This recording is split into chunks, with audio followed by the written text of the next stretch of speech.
It's like Taylor's 34 years old, every single boyfriend, it's this fucking machine that she runs them through, a huge calamity. They also get famous for good or for bad.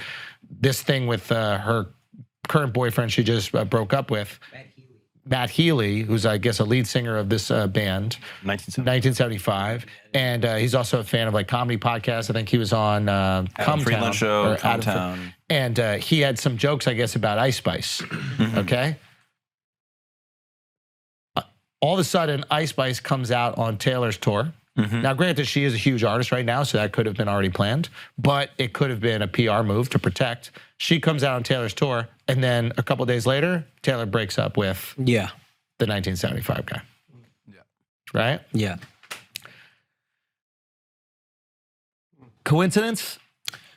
Yeah, when you put it like that, it don't seem like it. I wonder if she even knows. I wonder if Taylor's just in this like narcissism spin cycle where it's like whatever feeds the beast, whatever is necessary to feed the beast, she will eat. And the beast is building up and becoming the most successful artist in history, and she's arguably there, one of them, right? But I wonder if she can even tell the difference. Like in the same way that like Kardashian's dating people, it's like, I do like him. Well, do I like him? I don't know, but I like the attention that I get from liking him and dating him. Yeah. And maybe that's the same feeling of me actually liking someone's personality and enjoying their company. And when you're feeling good, you're not distinguishing what's making you feel good. Exactly. That's a lot of analysis to say, what's making me Do feel I really loved? like this person? Do I like the attention? Yeah. Like, what is it that's actually serving? Yeah, it's hard to discern what it is, especially if you have like a tumultuous childhood. You'll yearn for the love that your parents gave you, even if it wasn't good. You know what I mean? Like if your parents were like, explain that. Like if your parents were like cold to you, like for some people they'll like yearn for like a cold love from like other people or from partners because that's what their parents gave them. That's what they're accustomed to. Learn love is. And that's what they think that it is, and that's what feels good to them. So like again, I don't know what her childhood was, but like if she's looking for spectacle and like attention through her relationships, that might have been what it felt like with her parents or something. And so she might not even be able to discern because she's like, oh yeah, this is what my whole life has been. This is what childhood is. This is what love is. Interesting. I think she might have gotten into the pattern of using her dating life as a crutch. Creative inspiration. Yeah. So it's like at this point, we've seen it happen so many times where it's like, okay, what's my new muse? Dude, that is so fucking true. You hear about this a lot of time in like fashion with like designers having a muse, right? There's a model that they really like, a singer, a person. Kanye, right? Like, so interesting muses, yeah. And, but basically that's really interesting.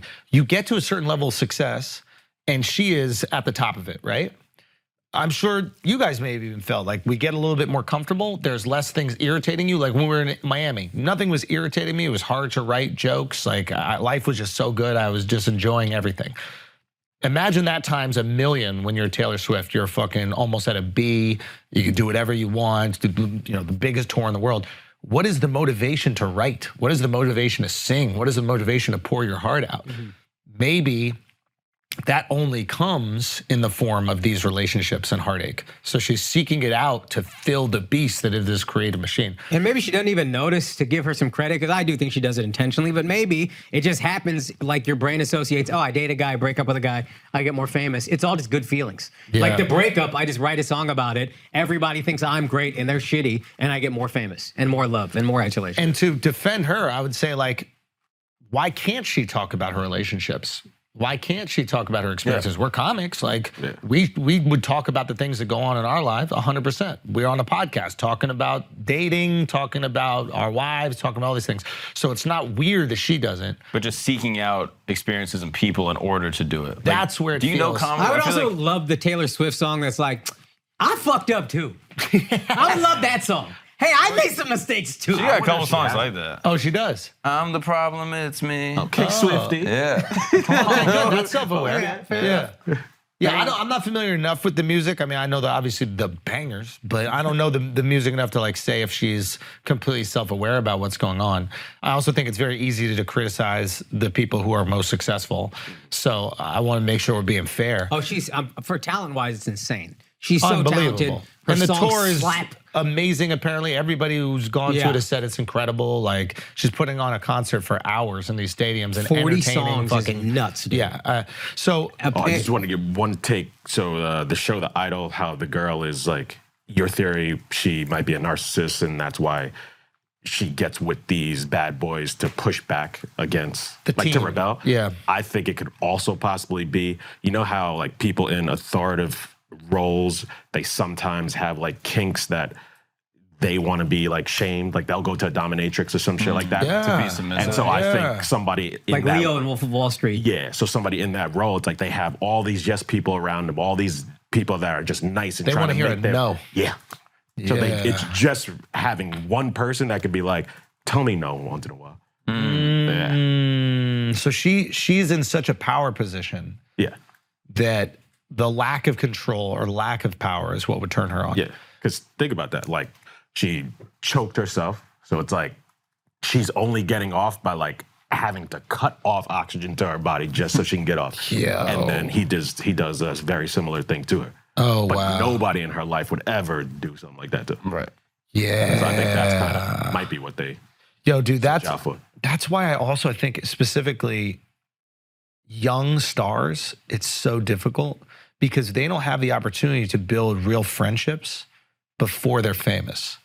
Because if you can build real friendships before you're famous or on the way up, you can have a level of honesty with people. If you're famous at 14, you have friends, but nobody even knows what's going on at 14 years old. You don't even know if you like each other. You just both like the fact that you make jokes about the teacher in math class. Like, there's not a lot of real connective tissue there. So you don't have the opportunity to build those real friends. And then all the friends that you make in your early adult years, you're like, do these people only like me because I'm successful? Yeah, exactly. Ooh, man. And you don't even know who you are, really. 100%. Like, we all thought we knew who we were at 19, 20, 21. We had no fucking clue. And we didn't have people telling us who we are at 19 and 20. Oh, yeah. We had the opportunity to find it. We just didn't. Yeah. That you got your publicist telling you you're this person. Yeah. You got your agent telling you you're this person. Also, all your friends are also famous. Like, And when you're 18 and not famous and you say some dumb shit, your friends could be like, shut the fuck up. They Yeah. will. Yeah. They're going to be like, oh, yeah, that's good. That's Yeah. good. Keep doing that. And everybody's singularly focused on this one thing. And each person is almost like a lily pad on your way there. You know, so it's like, you don't know if that's a true friendship or if it's being around you as clout. Yeah, the insecurity you must feel. I understand why a lot of them probably abuse drugs. It's just like to ease that anxiety. yeah. Every interaction, you're anxious. Everything you tell somebody, you're like, oh my God, are they going to tell that to TMZ? Imagine how many times you get your heart broken by the people you trust the most.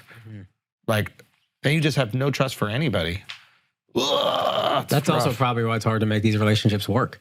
yeah. Because just from, you don't trust anybody. Like, how do you, everything seems transactional. Everybody seems like they want something from me. Why would I trust you to be different? Yeah. Just because you're famous too? No, you're a narcissist just like me. You're probably getting some out of this just like me. It's tough, dude.